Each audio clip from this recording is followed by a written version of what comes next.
Assalomu alaykum hammaga. Bugun sizlar bilan eng ko'p uchraydigan bosh og'rig'i haqida gaplashamiz. Bu bosh og'rig'i migrendan ham yoki davleniya oshgandagi bosh og'rig'idan ham yoki bo'lmasam cherepnoy davleniyadan ham ko'p uchraydigan bosh og'riq.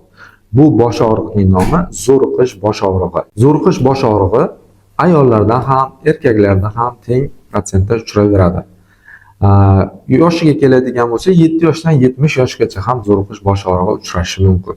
Zo'riqish bosh og'rig'iga o'zi nima sabab bo'ladi? Zo'riqish bosh og'rig'iga sabab o'z nomidan kelib chiqib turibdiki, ya'ni bu miyaning zo'riqishi.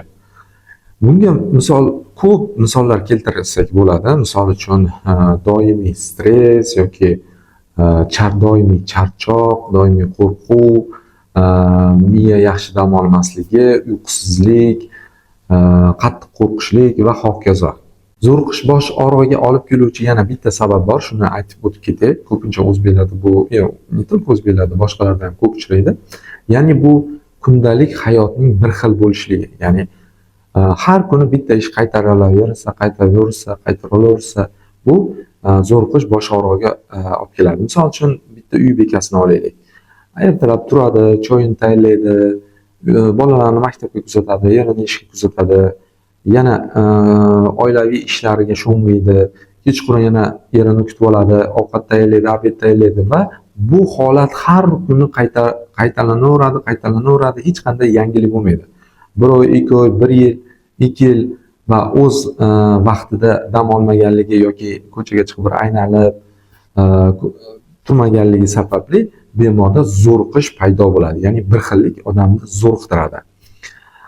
Shuning uchun bunday bemorlarga biz ko'pincha sayr qilishni yoki vaqtida kerak bo'lsa dam olishni, ko'chaga chiqib qarindosh urug'larga borishni tavsiya etamiz. Bu bosh og'riq o'zi qanday bo'ladi? Ya'ni simptomlari qanaqa bo'ladi, qanday ifodalanadi?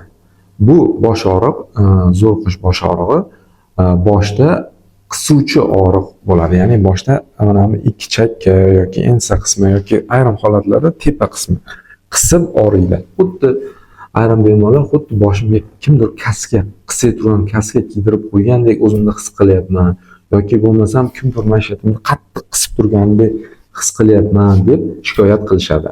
Bunday bemorlarda ko'ngil aynishi yoki bo'lmasam yorug'lik yoqmasligi, hidlar yoqmasligi, mana migrenga o'xshab qusish, bunday holatlar kuzatilmaydi.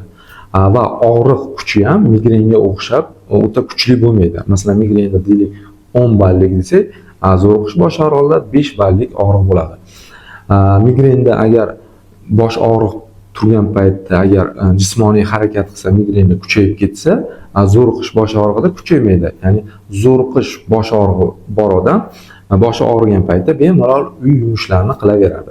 Bunday bemorlar agar ozgina o'ziga yoqqan suhbatdosh bilan suhbatlashsa yoki sayrga chiqib ketsa yo o'zini nimadir bilan chalg'itsa, bosh og'rig'i sal qo'yib yuborgandek bo'ladi.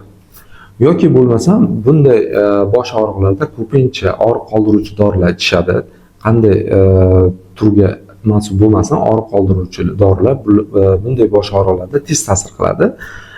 Lekin vaqtinchaga. Ya'ni bosh og'riq qoldiruvchi dorisini, og'riq qoldiruvchi dorisini ichadi, qanchadir vaqtga og'riq qoladi va yana og'riq qoldiruvchi dorining kuchi ketishi bilan yana og'riq boshlanaveradi.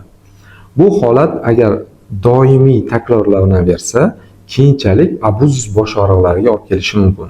Abuzuz bosh og'riqlari bu doriga o'rganib qolish bosh og'rig'i bo'lib, buni tuzatishga ancha vaqt ketishi mumkin. Shuning uchun bunday bosh og'riqlarda, ya'ni buni xronitiyga, ya'ni surunkali holatga o'tkazdirmasdan nevrolog ko'rigiga borib, sababini aniqlab davolashni boshlash kerak. Xo'p, bu kasallikni davolashda qanday usullardan foydalaniladi? Zo'riqish bosh og'rig'ida asosan antidepressantlar yaxshi yordam beradi. Undan tashqari fizioterapiyalar, igloterapiya yoki gidroterapiya, suv muolajalari bemorga juda yaxshi ta'sir qiladi. Shuning uchun zo'riqish bosh og'rig'iga uchramaslik uchun vaqtida dam olish kerak, vaqtida sport bilan shug'ullanish kerak. Va albatta agar zo'riqish bosh og'rig'i simptomlari sizda paydo bo'lsa, albatta nevropatolog ko'rigiga borishingiz shart. Hozircha shu. Agar sizga ma'lumotlarimiz foydali bo'lgan bo'lsa, like qo'yishni va kanalimizga obuna bo'lishni unutmang.